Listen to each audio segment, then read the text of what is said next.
Growing for Market podcast. We think there's about 400,000 tons of food scraps going into landfills just in greater Cleveland. And we're doing about 1% of that right now. And so that's one metropolitan area in one state. And so, yeah, there's a lot of work to be done here. But thinking about it on the demand side is like, as Tilth, we want to be a broader scope regional organization that can serve growers across the board so that we can so that some of those resources can go back into propagating and increasing the amount of food scrap composting that's going on. There's policy work to do. There's helping out other organizations, looking at where there are opportunities for new facilities. And yeah, we've got a long way to go. We love what we're doing. We're really happy with where we've come, but we kind of feel like we're just getting started. Hello, and welcome to the Growing for Market podcast, where we talk about growing, marketing, and the business of growing vegetables and flowers for local markets, like farmers markets, CSAs, farm stands, and local wholesaling. I'm April Parms Jones, your host and a writer for Growing for Market magazine. For 33 years, the magazine for flower and vegetable market farmers. If you're enjoying the podcast, just wait until you see the magazine. Go to growingformarket.com for more. Also, if you could give us a follow and a rating, it really helps other like-minded people to find the podcast. And now let's take a minute to hear from our sponsors. It's with their generous support that we can bring you the podcast for free. Hey farmers, weed control got you down? Can't take it anymore. With roots in hell. Weeds are the biggest threat to our way of life today. Wednesday, August 20th, Midwest Mechanical Weed Control Field Day comes to Iowa at the ISU Horticulture Research Station in Ames. 12 cultivators and side-by-side weed killing action. Extensive field demos, machinery companies from all over the country, and farmers from around the Midwest. What? Learn what cultivator is right for you and how to adjust it for your condition. See the future now. Camera-guided hitches, autonomous weeding robots, electric cultivating tractors, two-wheel tractors, and more. Cultivators for both row crops and specialty crops. A morning trade show to meet cultivator companies and other ag suppliers. Education sessions on key topics and lunch. Lunch. Get your tickets online at thelandconnection.org and see the full lineup. The Midwest Mechanical Weed Control Field Day in Ames. Be there and send weeds straight back to hell. We know it's peak season. You're busy, but the messages you send now are what drive renewals later. That's why Farmhand is offering free, instant access to their farmer-built newsletter builder. No demos, no setup fees, just drop your logo, upload your list, and start sending farm-branded emails that boost sales, engage members, and save you hours each week. Get free access today at farmhand.partners/GFM. That's farmhand.partners/GFM.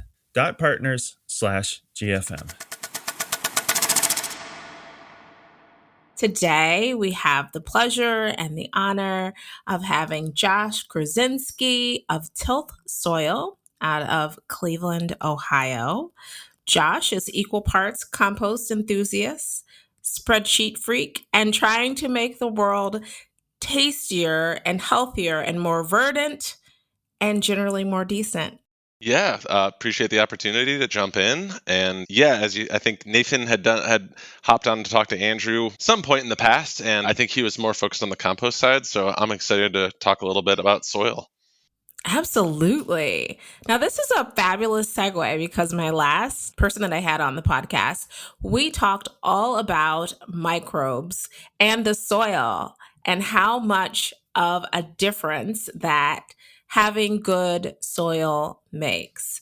So we're both Ohioans, and I grow in Akron, Ohio on the east side. And I have a funny story to tell you. So I was making a delicious salad because it is salad season here. I harvested some greens from my garden and rosemary. And my mother was eating the salad. She's like, "Oh, this is so delicious and tasty." And I was like, "Oh, thank you, Mommy." And then she said, "But this rosemary, April, so it's not right." I was like, "What?" She's like, yeah, it's not flavorful. Where did you get the rosemary? And I was like, I got it at my house. And she's like, well, it's not right. And I was like, well, that's because I've not had the chance to build up my soil. And so, like you have in your intro, you can taste the difference with good soil. Yeah, your mother must have an incredibly sensitive palate. She's really dialed into. I wonder if she knows what the microbial populations are like in your yard. But yeah, I hope you do get the chance to build up that soil. I know it can take time, but yeah, if plants want to be able to partner with as many, diverse and robust populations as they can so that they can get access to everything that is in the organic matter and in the mineral content of the soil. So they're going to be able to put together a wider array of compounds and build better versions of themselves out of the rocks and the water and the air that they're using the microbes to get access to and to make the most of. So yeah, your mom's definitely onto something. Awesome. So if you're just a novice about the microbes, like what are the microbes? Could you explain it to the audience for me? Boy, yeah. I think there are just a dizzying array of different species, but your major categories would be fungi, nematodes, bacteria of different natures, and then a more general category that would be labeled protists. And then also things like algae, and there are some really fine-grained categories and differentiations there. But those are the four major ones that we talk about and focus on. And so, man, I wish Nathan were with me. He can really go deep. But basically, those four types of organisms and all their subtypes are interacting with the plant roots by looking for nutrients that the sugar-like compounds that the roots from plants are exuding. And so those organisms are in, I'm sure people have heard the term soil food web. There are certain organisms that are looking for those root exudates. They can't get access to sugars typically. So if plants can photosynthesize, inject sugar-like substances into the ground, and then those microorganisms are consuming them, living, defecating, dying, and then that is sort of its own little food chain of microorganisms that have different niches and accomplish different tasks from both the plant and the human sort of perspective, depending on how and also the microbial perspective. So yeah, those are the four big buckets of who's down there and kind of who's at the party. Yeah, I love it. A soil party. Yeah. And, much like many parties, like you want a good party's got a lot of people there. It's got a diverse set of characters. The characters have good, healthy interactions, and they're able to kind of, in this case, sometimes literally feed off of one another. And yeah, that's kind of how you get the exponents of that activity develop things that humans recognize as, as beneficial and that are visible over time. The texture of the soil, the plant response to the soil, its ability to take up different nutrients and accomplish different tasks. Even things like being able to locally adjust, say, like buffer the pH of a specific part of the root zone. So they're helping the plant unlock the things that it's evolved to do so that it can survive. And the major one is that plants don't have mouths. And so they need to basically swap sugar for access to nutrients. For the microbes come for the exudates, and they make nutrients and other compounds available so that the plants can absorb those through their roots. That's interesting. Okay, so the plant basically has sugar, and then that like lures in the fungi, the bacteria, the algae, the nematodes, and then they interact and have like kind of a party, and then the soil's better and the plant's better. Yeah, it's a good way to boil it down. Okay, that's interesting. So if you are a market gardener or a small scale farmer, how would you be able to know what is the balance of your soil? Like, how would you know that you have good stuff happening at the party and that you're luring in the right participants and dance partners to the dance of the soil party? Yeah, well, I mean, I think soil is probably it would have some similarities to compost in terms of evaluating it. The soil testing for microorganisms, I think, is still sort of an emerging and establishing field. You can do an analysis of what types of species and DNA segments are recognized in a test But the real, I think, challenging complexity there is the interactions that emerge from different species. Nathan will often say that the same species can be conceived of both as a beneficial microorganism and potentially as a pathogen, just depending on what else is going on. So there's a lot of subtlety and complexity on the biological side of things. But there are, I think, hallmarks and kind of signifiers that you're seeing. Like our company name is Tilth, and Tilth kind of maybe a funny choice because it has such a grounded, existing meaning already. It's the texture of soil, and there's the crumbliness aspect, like fine. You can use tractor tooling to improve the crumb of the soil, to break up clods, and to get a nice fine texture. But there's also a sticky kind of aggregate aspect to soil that builds up when there's high quality microorganism activity going on. And so as you get that sort of sticky, it's not clotting in the same way that clay would clot together, but there's a binding quality that happens. And that's just something that you can feel. And many people intuitively can pick up two handfuls, give them a squeeze, look at them, and understand that one of them is binding together more. It could be darker, and the organic matter by itself is obviously going to play a role, but it's often a good host for the microorganism activity that's doing some of that binding and aggregation. And so, like, you might also, an example would be, just talk to a farmer who is referencing that, like, the residuals of their bok choy that they were chopping off, the rate at which the presence of plant matter in the soil is being broken down and no longer recognizable or being reduced to a substance that can easily be worked through. If you don't have microorganism activity to deal with that, it's not going to break down in the same way, be consumed in the same way. So, but I would say, like, just that look and feel is the thing that most people like key in on. Right, absolutely. And that kind of reminds me of like when you are cooking. So I'm cooking now. Before I got on the podcast, I was like, I'm going to have to Oh, eat what were lunch. you cooking? I'm actually, yeah. So I was cooking. So I was using Middy's pasta sauce, which I really love. It's like an Ohio brand. It's tasty and delicious. And then I used peppers. I also used rosemary for my garden. And I got some pork sausage from Mustard Seed, which is like an organic grocery store in the area. And I used an onion for my garden. And then I had garlic from my friend in Nebraska from Meadowlark Hearth. So Nebraska, garlic, and the pasta sauce. So it'll all be ready. And then I have pasta from your area, the West Side Market, Ohio. Is it Ohio pasta? Ohio City pasta, yeah. Ohio City pasta, which is tasty and delicious. I got the angel hair. So yeah, so it's kind of like a rustic lunch. But it reminds me of like when you're combining all the ingredients for a pasta or a dish. I was not using a recipe. I was just like free handing it.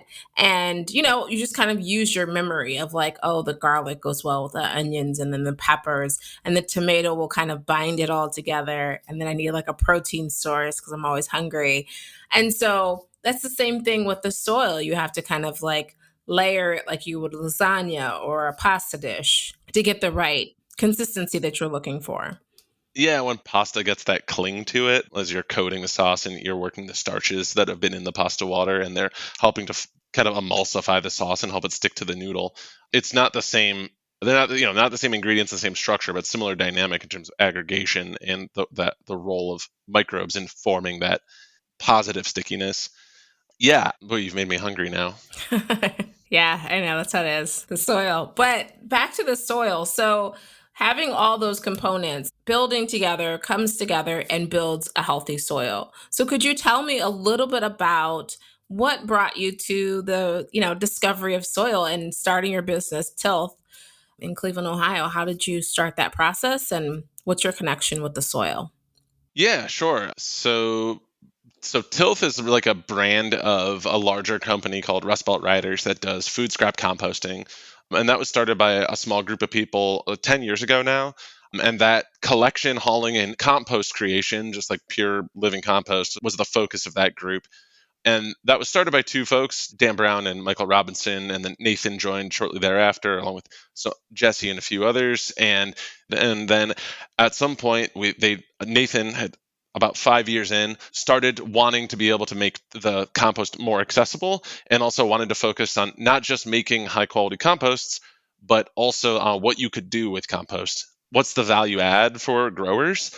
And At a small scale, it's really hard to be able to provide a high quality biological living compost that can be applied over acres to a field. And so if you have a smaller volume of it, but you're making something that's kind of craft, really high quality, but there's not a ton of it, they started developing potting mixes as a response to that, like to that kind of constraint.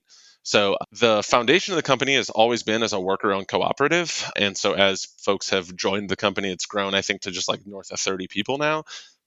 And I believe 15 of those are worker owners.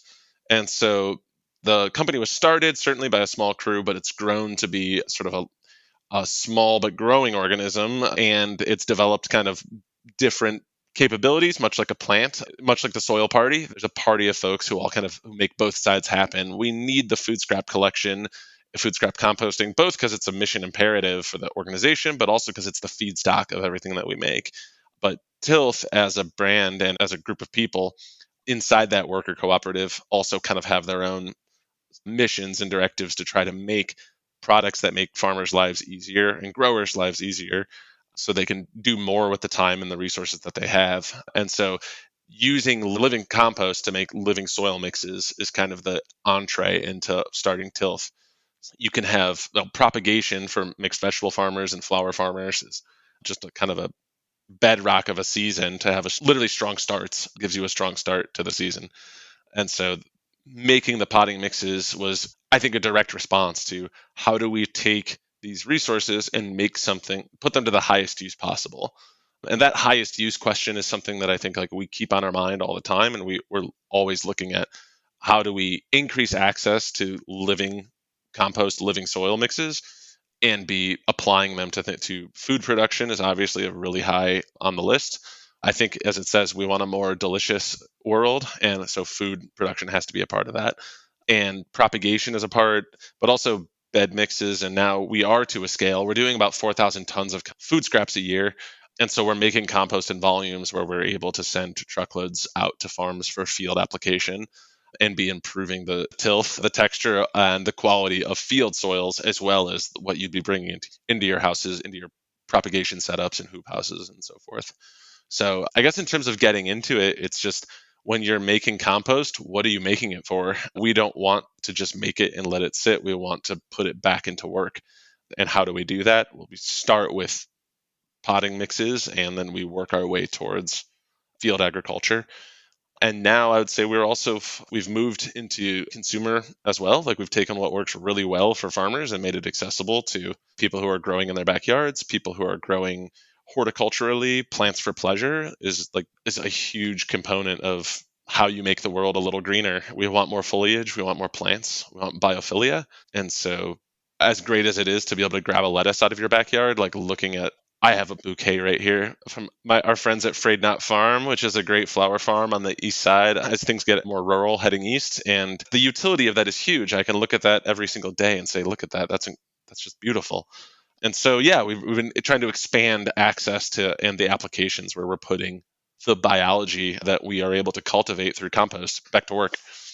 Absolutely. And now let's take a minute to hear from our sponsors. It's with their generous support that we can bring you the podcast for free.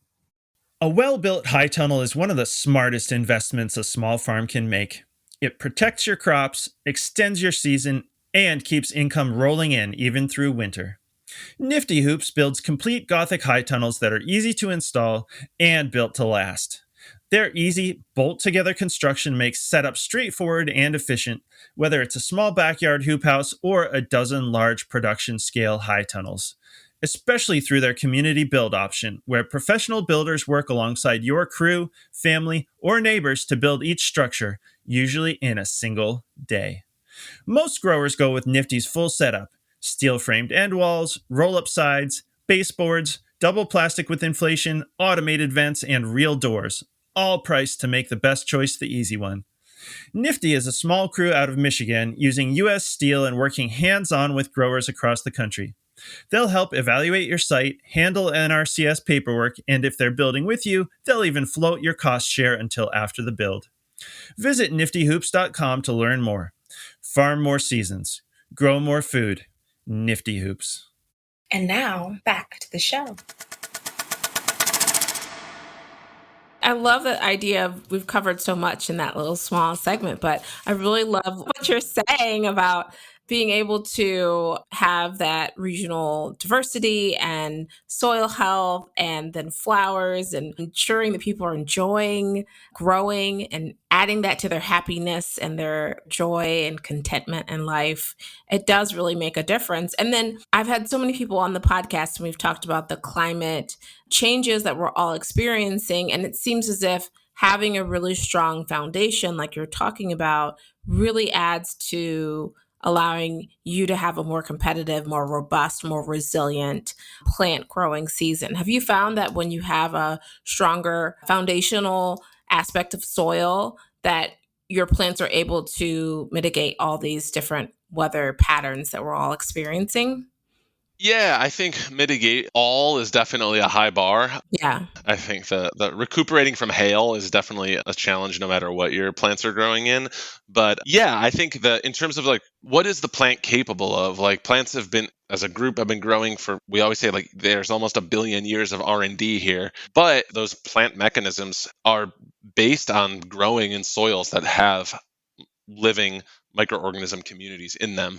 And so if you're taking a plant and putting it into a setting where does not have access to, all of its friends, to diverse and robust communities of microbes, it's not going to necessarily be able to express all of its agency and capability. And so if plants have evolved to be able to resist drought to an extent, every cultivar and every type of plant, there's some variation there, but you'll get the most expression from a plant that has the fullest set of tools available to it.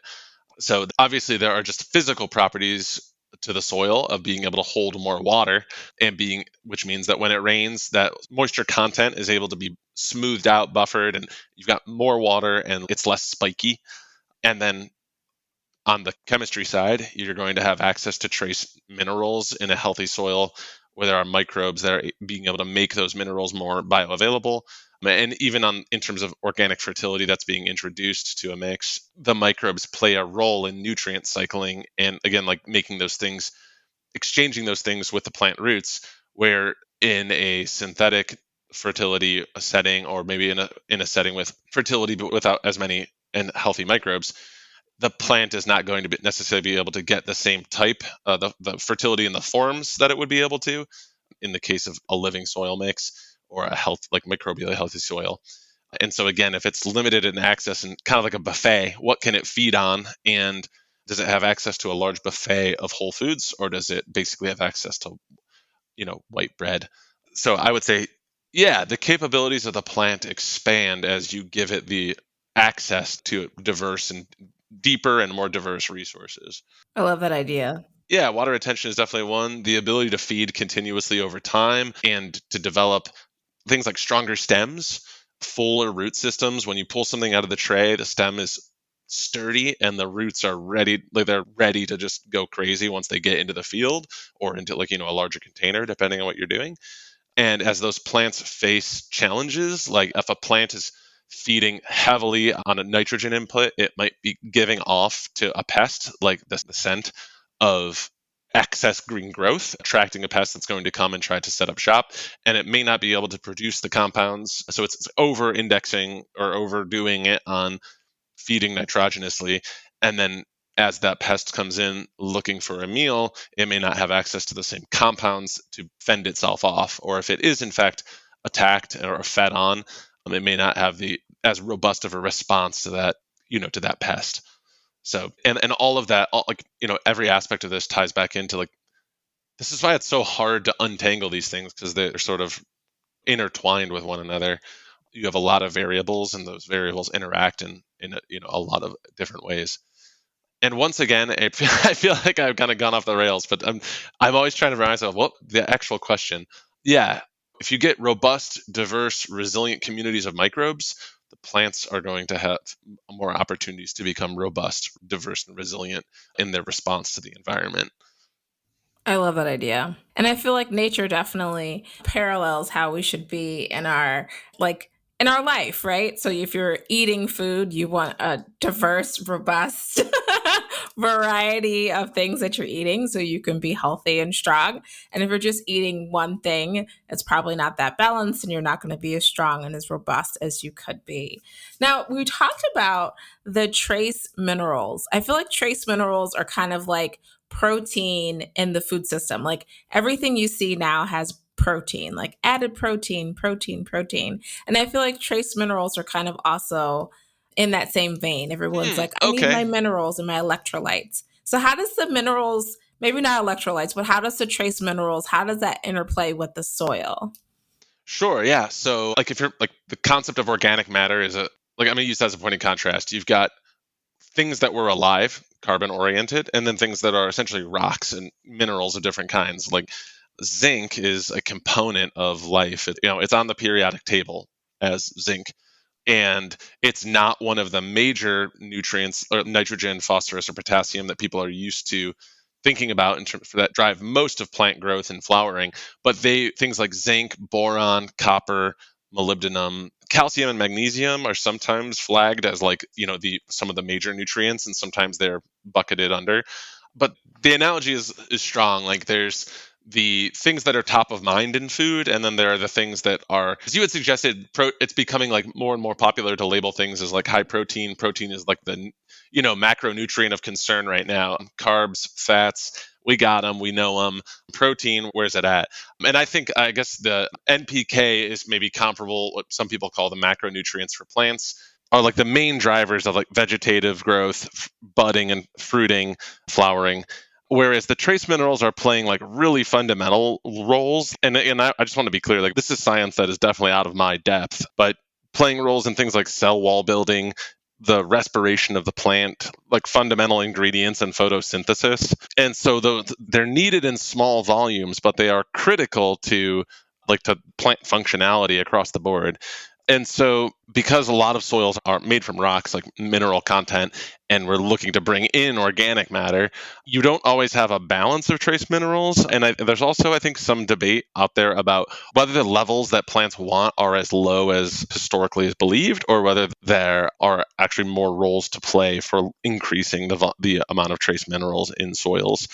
And so I guess that's the role. Like they're fundamental to the way that plants work, and it's an open question as to, because they do so many things and they play so many roles, what are the unique trace levels of them? Well, what are trace? And so there are a lot of ways to get trace minerals into the plants. Some companies make like foliar type sprays, or they're going kind of like from the plant down into the soil. Obviously, applications directly to the soil is another option.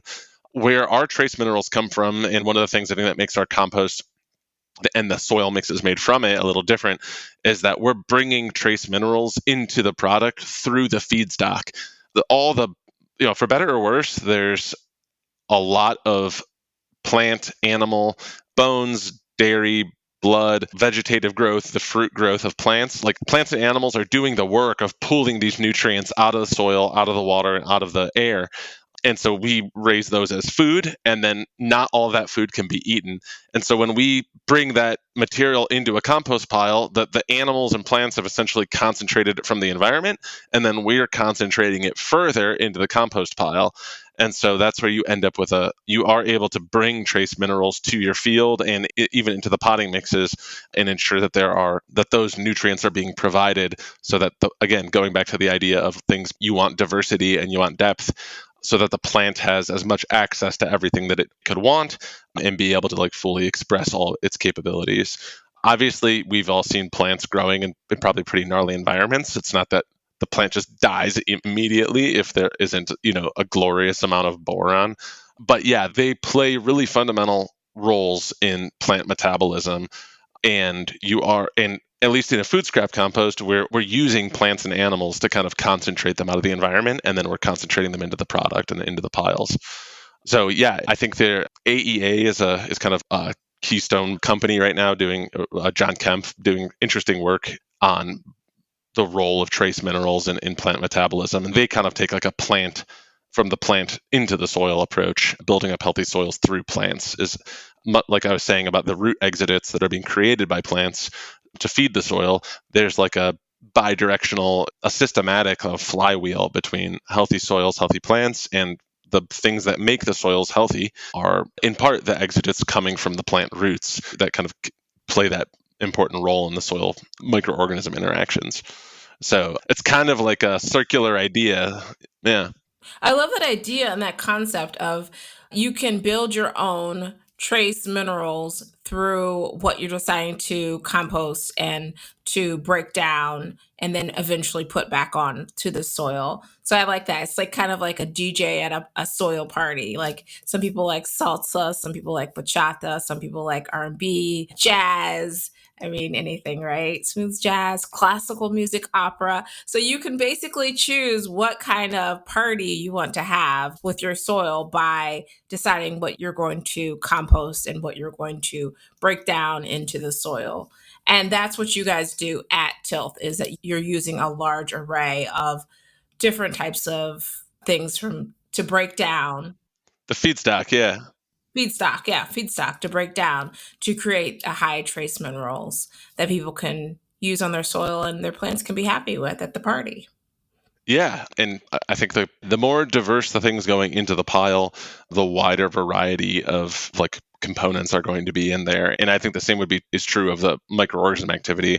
You get a wider access of kind of invites, like you're inviting a really broad cast of characters to the party, and so you can have really rich dynamics between them. Yeah, that's really funny. I'm imagining a good dance party in my head. Exactly. Everybody needs a good dance party. They're lots of fun. So we talked about pests, and I have found personally as a grower, the more resilient and strong and robust my soil is, then my plants are more robust and happy and healthy. And then therefore, when pests come, they don't decimate every single plant. Like some plants, they don't make it, but not everybody goes, you know? And so how can you talk about using the soil to really combat and fight off the vigorous pests that we all are experiencing? How does the soil interact with that? Yeah, I think it goes back to the idea of kind of like plant agency and capability. It's not like magic fairy dust that makes all your problems go away, but when the plant is able to access a deep buffet of nutrition and get access to have root and micro partnerships to be able to get all the resources that it could want, then it's going to be able to put up its natural defenses as best as it can. If it's short on a set of particular resources or it's short across the board, then it's not going to be able to put up as strong of a defense. And there are a wide variety of mechanisms that plants have evolved. Different plants have different capabilities, but that's preventing preventing pests from coming knocking in the first place, being less attractive to pests through the compounds that they're exuding. And then if folks do show up, being more durable against them. I'm not saying that there's no role. There obviously is still a strong role to play in other types of treatment and ways of addressing plant health and plant problems. But not unlike a person, you want to have a strong and healthy diet as you can so that you can be as, kind of resilient as you can. Absolutely. And I feel like some areas of the country have obviously different types of pests. Some, hotter areas of the country, they have more heat issues with the pests and the pest life cycle. They don't quite die. And so then you have more of them. And we're all getting a little bit warmer. So we all have more of these pest pressures than we have in the past. And so the more ways that we can combat that, the better. And I really like the idea of being able to use your soil to mitigate some of these issues, especially with the pest pressures that are growing. Yeah, again, I'm not saying that applying compost or starting with a living compost potting mix is going to prevent you from having pests. Definitely not the idea, but you're right. As the load of challenges increases due to warmth and potentially more precipitation, as the environment changes, having plants that are as robust as they can be is going to, that's all.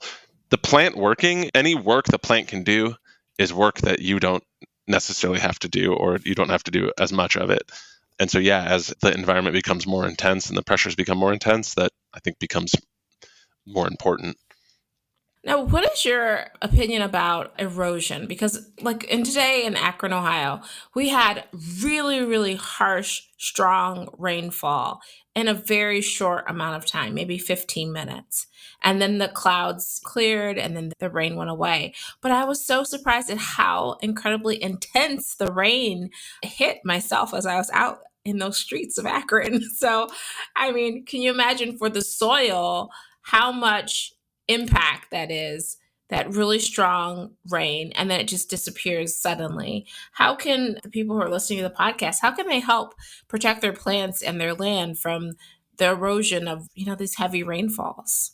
Yeah, I mean, I think that is soil coverage and water holding capacity are two kind of like physical and mechanical properties of, a healthy soil that those are benefits you're going to get right off the bat. I can't say that the biological living components of it necessarily are bringing any more to the table there than like a leaf mold or a manure, which are two kind of feedstocks that we think are great. It's just not part of what we do.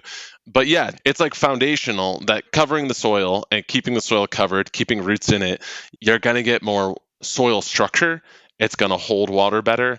It's going to be less apt to run off and slough off, taking the organic matter and the nutrients with it. So that it goes back to that, like the aggregation or like agglomeration of good tilth, and having a healthy layer of that on top of your field or on top of your beds, so that when heavy water does come, you're able to absorb it, prevent the soil from washing away, prevent the water from leaving, and that way you get water working its way down into the root zone, and so you're not losing it, you're not losing the nutrition, you're not losing the moisture. We want those two things. And so if you have high quality soil texture, then you're going to be able to do that. So yeah, it is wild, I think, the intensity. And then, so high quality soil texture, does that also increase the water capacity? Like, if the soil is healthier, then does that automatically increase the soil capacity?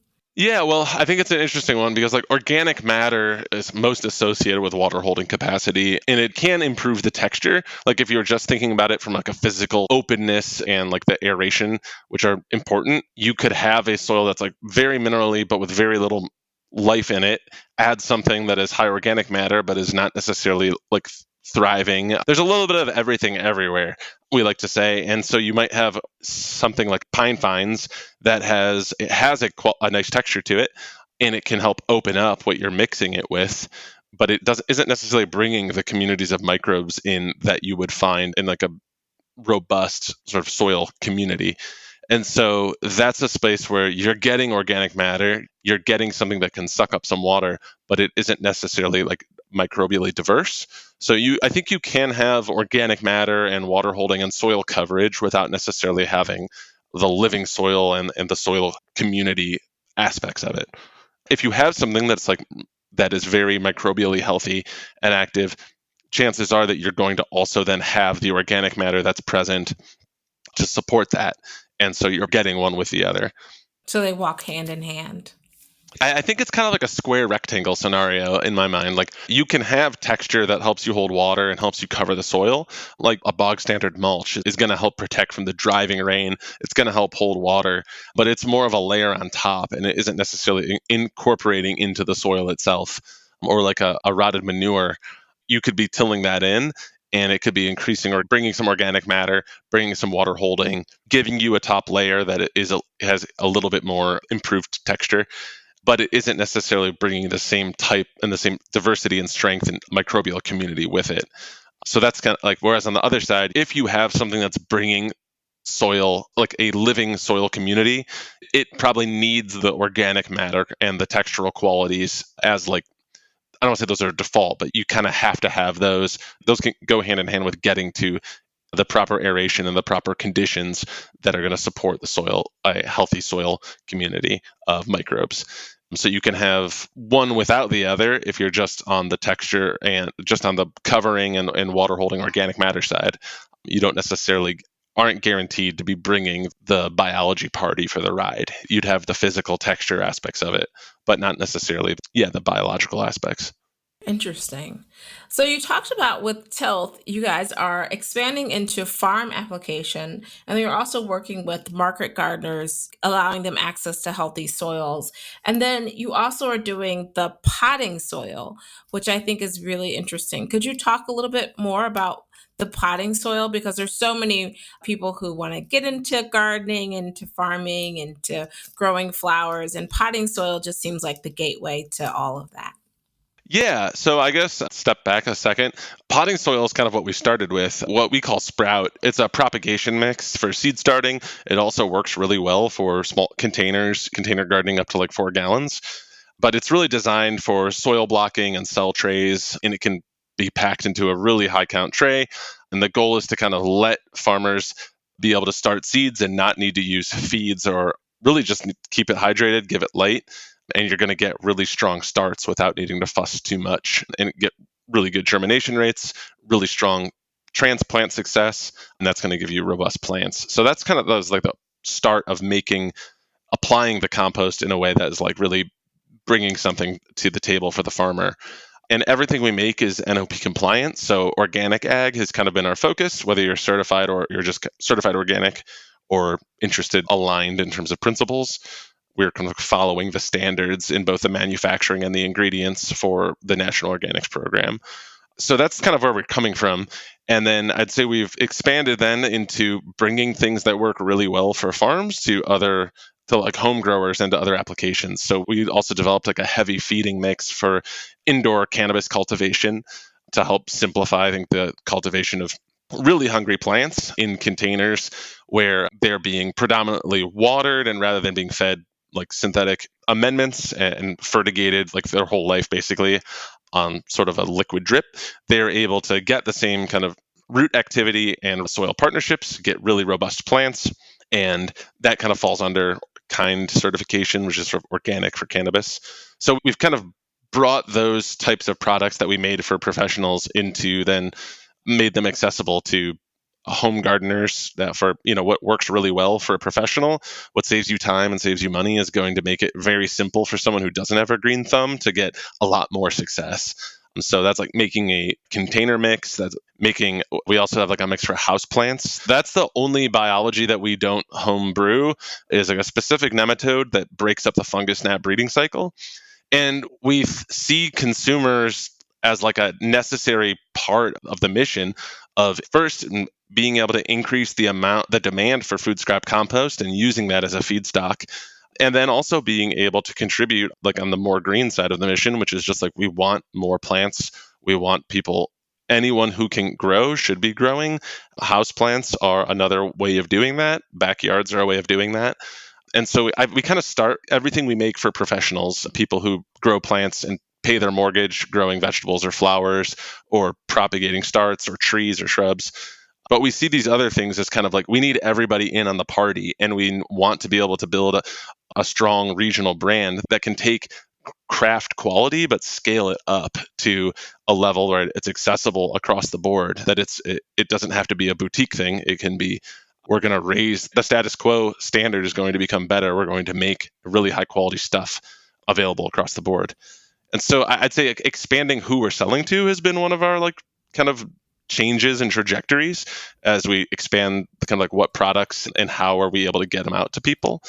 And also like how are we able to produce all of that. But then I'd say on the flip side, keeping with farmers is kind of like the core of everything we do, or professional growers, being able to expand access to like the truckload volumes and of pure compost for field application, and then also being able to help organize things like group buys and do volume pricing. So as growers scale up, they're still able, like I said, they're still able to access really high quality things that are going to help them and make a difference in running the business of their farm or their growing operation. And so that's kind of part of the growth, is by expanding into other. It's like a rising tide, so it's a scenario or like a positive feedback loop. The more people we can bring in on the party of growing in tilth and reusing food scrap compost, the more accessible it should become. And that raises the quality level and raises the accessibility for farmers, as well as people who are, growing houseplants in apartments or doing indoor cultivation in their basement or what have you. Absolutely. So we've, I guess, expanded the number of products that we're offering, and then also trying to expand on the volume of being able to send a dump truck of compost. Like someone wants to start a new bed, they're putting up a new high tunnel. You want to put down 30 yards of compost right in that spot, incorporate that, and then set yourself up to not disturb the soil going forward. Or you've got a field that's hard panned and you want to do a deep subsoiler and work like biologically active compost down into it to kind of get things started. We want to be able to make that product accessible and available across kind of the whole, our sort of zone, which is like roughly like the Mississippi, the Allegheny Mountains, and the Great Lakes. That's sort of like a triangle. And yeah, if we don't expand the types of things we're offering and who we're offering it to, we won't make the party big enough. It'll remain kind of like a craft thing. And so the quality will never go down. The quality should go up over time, and the accessibility should go up as well. Absolutely. And I agree with you. I think everyone is interested in growing more delicious, tasty, fabulous, everything. Flowers, flowers, you can eat them. That's the new trend. But also vegetables and fruits. And Yeah, and get your nasturtiums out. exactly. I just found mine. I'm so excited. I'm going to put them in a salad today. Oh, you could take the buds of the nasturtium and make sort of like a caper out of them. It's like a big, chunky caper. And that's a pretty cool thing. They're like pickled nasturtium buds. So I love that. That's like a side project I want to run down one day. Yeah. But yeah, you make like people who are listening to this probably know that growing a really good tomato is not as easy as the home gardener sometimes thinks it is. You can have good success. It's certainly doable. But like we make a bed mix, like a bed and bucket mix that's ready to plant. It's been amended. The texture is there. The pH is there. And it's just like if you are buying something from a big box store or from a local garden center even, and it's not really set up in terms of the biology is not there. Maybe the chemistry might not even quite be right in terms of pH and the electrical conductivity. And then the physics of it, like people feel something light and fluffy and they think, oh, this must be great. But that's not always the case. Even in a propagation mix, light and fluffy isn't going to get you all the way there. And so, yeah, we want more people to have a better experience growing plants, whether your job, it's your livelihood, or whether it's, we say like if you're a professional or you're just passionate. Both of those people, I think, like can have success by putting soil life kind of at the foundation of the product. Absolutely. I love that idea of putting soil health as a foundation of the growing. That is very important. So where can people find Rust Belt Riders and also Tilth? Yeah. So Rust Belt Riders is kind of like a greater Cleveland thing. And, we're always working on trying to expand food scrap composting across the region through other partners and other composters of our scale, bigger or smaller, depending on where you're at.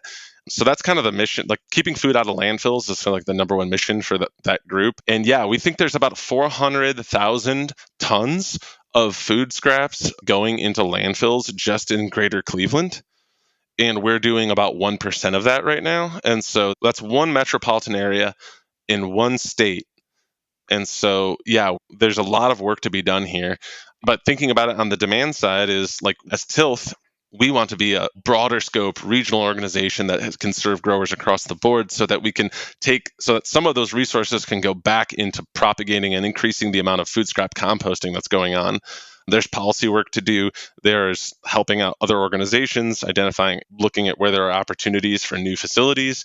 And yeah, we've got a long way to go. We love what we're doing. We're really happy with where we've come, but we kind of feel like we're just getting started. And so, yeah, Tilth is at tilthsoil.com. You can also shoot me an email, josh@tilthsoil.com. If you've got questions you want to talk through anything, happy to do that. We can rope Nathan into a call. I'm happy to talk on the phone also anytime. And yeah, if it's anything from you want to talk about composting, soil quality, propagation, fields, testing, yeah, we're an open book. Happy to talk anytime. And you want help organizing a group buy, we can do that. We can send you a sample bag, whatever you need. So yeah, tilthsoil.com and at rustbeltriders.com is kind of like our mother company. Those are the two best ways. Awesome. Also, you can get my cell phone number out of the Growing for Market ad that we ran. Awesome. Yeah, and I don't know if there's like show notes or something, but yeah, we're out there. Happy to catch up anytime. Absolutely. You guys offer so many resources for growers, and that is such a blessing. And I have so enjoyed having you on today. It's been a party, it's been a soil party.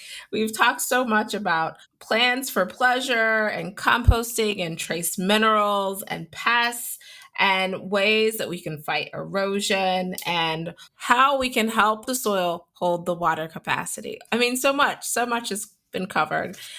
Thank you so much, Josh, for coming on. And I appreciate your time and your energy and all of the expertise. I know personally, I've learned a great deal more about soil, and I'm sure the listeners have learned a lot as well. Thank you again. Awesome. Yeah. Happy to be here. Adios. Adios. Thank you for joining us for this episode of Growing for Market podcast. If you've been enjoying the show, please consider giving us a follow and a rating or review. It really helps others to find the podcast. For more tips and tricks from farmer to farmer, check out our magazine at growingformarket.com. Whether you're a commercial grower or just want to grow like one, subscribe to Growing for Market magazine for the nitty-gritty of growing, marketing, and the business of market farming.